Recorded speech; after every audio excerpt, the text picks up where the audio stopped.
სახელმწიფო ფულადი სახსრების უკანონო ხარჯვის თაობაზე ლტოლვილთა და განსახლების მინისტრმა დავით არახველიძემ განცხადება გააკეთა.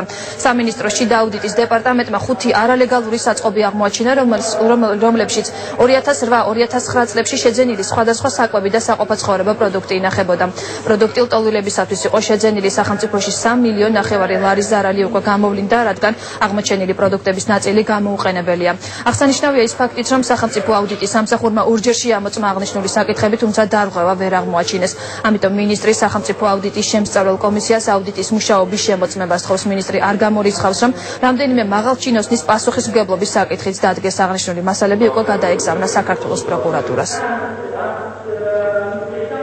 საწყობებში აღიწერა სამინისტროს მიერ 2008-2009 წლებში შეძენილი 10-მდე ტონა მაკარონი, 6 ტონამდე იოდიზირებული მარილი, 1,7 ტონა წიწიბურა, რომელიც რა თქმა უნდა დღეს მდგომარეობით გამოსაყენებლად უარგისია. საწყობებში აღირიცხა 1172 ცალი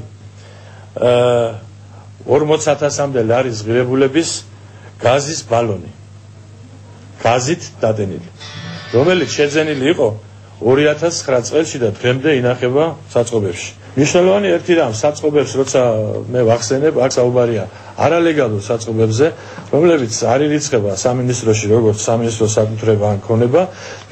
ეს არის ხელშეკრულებით სხვადასხვა ორგანიზაციებისგან სავარაუდოდ დაქირავებული საწყობები, მაგრამ ხელშეკრულებები გაფორმებული არ არის და სამინისტროს ამ საწყობების მეპატრონებთათვის საუბარია 5 საწყობზე, განვლილი 5 წლის მანძილზე ფული არ გადაუხდია.